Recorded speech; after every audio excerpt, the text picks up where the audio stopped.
Assalamualaikum warahmatullahi wabarakatuh. We will discuss about the common issue that happen at the workplace.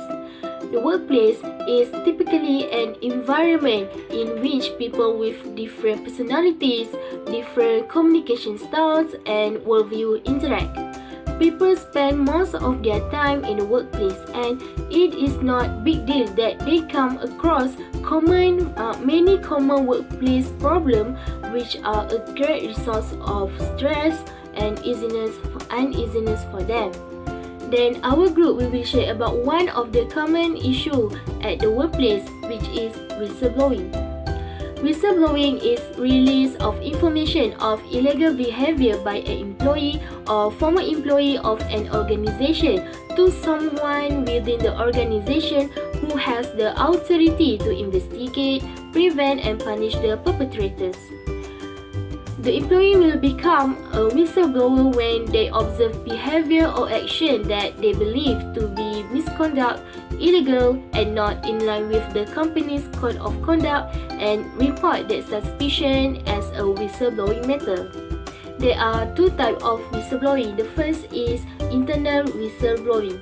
Internal whistleblowing is when the wrongdoing will be reported to the someone who has the authority within an organization.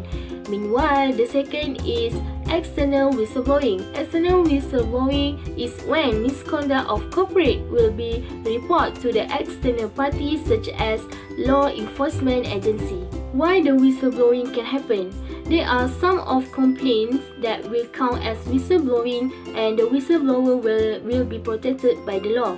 For example of the complaint is a criminal offense such as fraud, someone's health and safety is in danger, risk or actual damage to the environment, or a miscarriage of justice, or the company is breaking the law such as does not have the right insurance, or the employee believes that someone is covering up wrongdoing. And we must know that the whistleblowing does not take place if an employee spread gossip about the other employees' personal habits or indecent behavior, or takes retaliatory action for reprimands. Most people are agree that whistleblowing is an ethical action, but this issue has become a problem when the whistleblower suffer a bad reputation is that they are the key reason for uncovering significant fraud and seeing that those who are guilty are held accountable for their action, so that the whistleblower will feel under pressure or feel stressed out.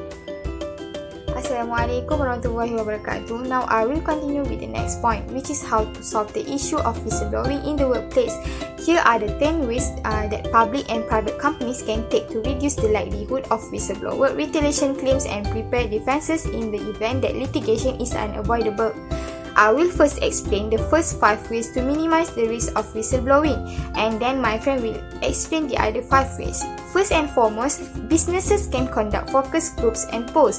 It is to use focus groups and surveys to get a better understanding of your employees' attitudes toward informants and the potential for reprisal. So, focus groups should be diverse in terms of age, service length, race, responsibilities, and educational attainment. Besides, companies should also create and widely disseminate whistleblower protection policies with multiple avenues for reporting. For instance, create and modernize policies on which employees can rely. In addition to codes of conduct, they promulgate simple and straightforward whistleblower protection policies, include them in employee handbooks, and make them available through multiple other channels. Ensure that they provide multiple reporting channels. Other than that, whistleblower issues can be mitigated by providing managers with whistleblower-specific training. Whistleblower concerns are often presented directly to management, and managers' answer can be inconsistent, potentially exposing. So, managers require regular whistleblower-specific training to guarantee that they respond effectively to concerns. Next, in order to address this problem, the organization should break down corporate silos so that HR, legal, particularly employment counsel, and compliance may collaborate. Therefore, HR, corporate, labor and employment legal and compliance units should work hand in hand to ensure that all components of the whistleblower response process are fully informed and thorough. Furthermore, to reduce the risk of whistleblowers, the company should immediately appoint a liaison to the informant if many informants continue to refer to the government or lawyers when they feel isolated or alienated for complaining, so opponents of this risk immediately appoint a corporate representative to act as a liaison to the informant. That's all from me. Thank you. Next, I will continue the presentation on another 5 ways to solve the whistleblower problem. The authorities advise to promptly conduct a thorough investigation and report back to the extent practicable. The fact that promptness is essential for a successful investigation.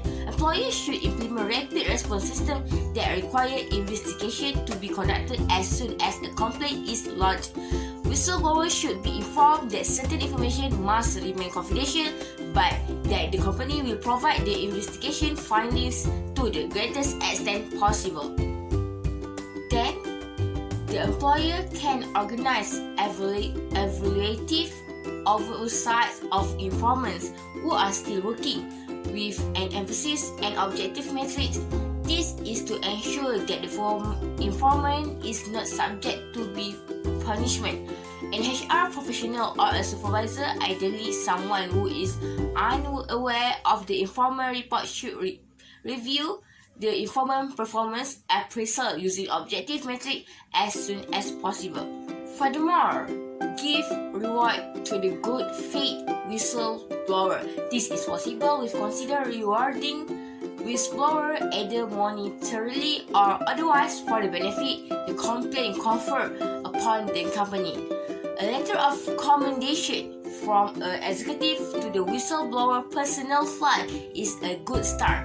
So is a bonus and other recognition to be implied in the company. Moreover, the problem can be solved by creating report out on response to complaints. The report objective is to show employees you are committed to protecting whistleblower and that you take their complaints seriously. It's considering providing generalized example through an internal blog, newsletter or internet posting. It's considered describing the general nature of the complaint, some basic regarding the investigation, the speed with which the matter was resolved, the benefit the complaint conferred on the company, and if applicable, the benefit that whistleblower received from reporting. Lastly, the employer also can hold an annual Ethics and Complaints Day. It can be done by set aside one day each of year to emphasize the importance of transparency, accountability, and ethical and legal behavior in the company. We can invite outside speakers with expertise in corporate ethics to speak, providing training on the code of conduct, whistleblower protection, and anti-retaliation policies, and whole employee session focused on your core value of each other. That's all for me. Thank you.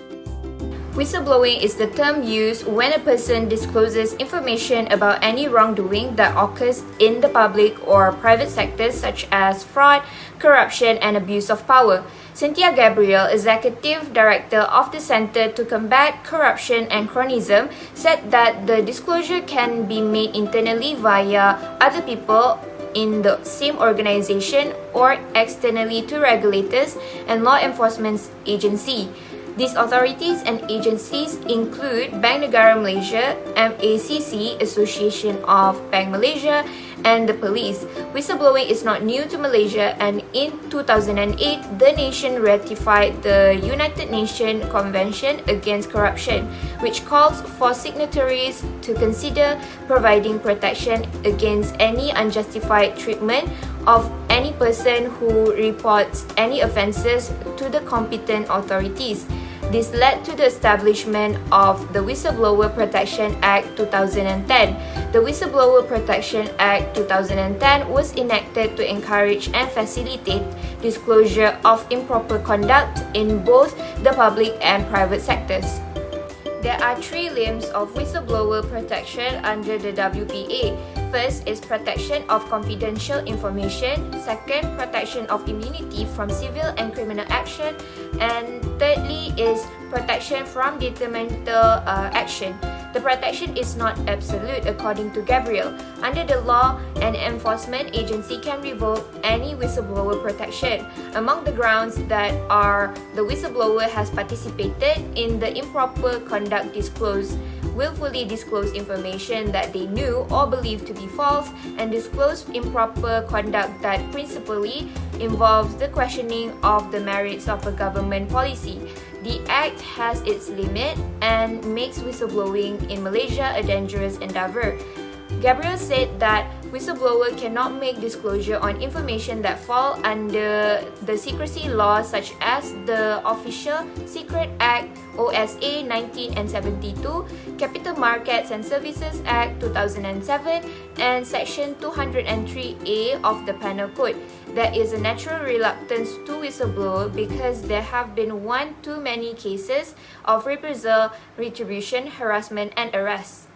Unless these limitations are dealt with appropriately by providing whistleblower with proper protection and channel for disclosure, it is a risky business to divulge information in Malaysia. Assalamualaikum warahmatullahi wabarakatuh. My name is Nur Aisyah MUNIRAH binti ISHAK. My metric number 059252. I will explain about the effect of whistleblowing.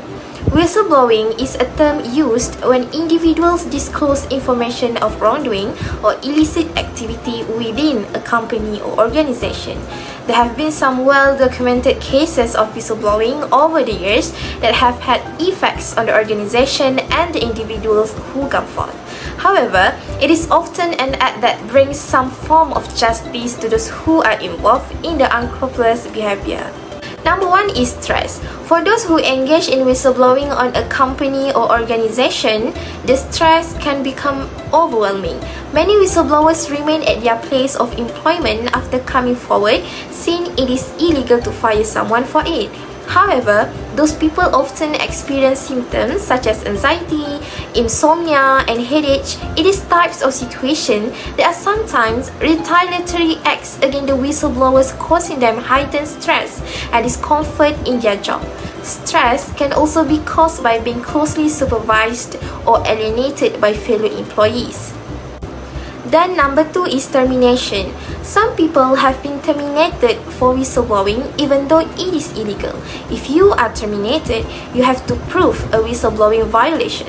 For example, an employee needs to prove that he engaged in protected activities such as asking for overtime pay, reporting sexual harassment, or applying for medical leave, and that the employer took action to prevent it. If you are fired for whistleblowing, it is within your right to file a lawsuit against the employer. Number three is mistrust. One of the effects whistleblowing can have on a company or organization is a lack of trust in the internal system. This can be counterproductive to a company if its employees start to become suspicious of the policies and behaviors of the employer. Whistleblowing can have adverse effects on a company if the employees believe that management is not held to the same standard. It can result in employees quitting the company. Besides, there are also have positive effects that can result from whistleblowing. It can change policies that benefit employees as well as other individuals. For example, in 1996, Jeffrey Wigan, a tobacco researcher, blew the whistle on the Brown and Williamson Tobacco Corporation, claiming the company knew tobacco was addictive. The result was a change in public policy, as well as a change in public perception of the tobacco industry. This had a far-reaching positive effect on society as a whole. So, the negative practice exposed by the whistleblower could have become even more costly and damaging had they been left undetected. Importantly, a corporate culture that supports employees in voicing their concern without fear of reprisal is less likely to suffer from external whistleblowing. As a result, it will be better positioned to manage and contain the situation internally. That's all from us.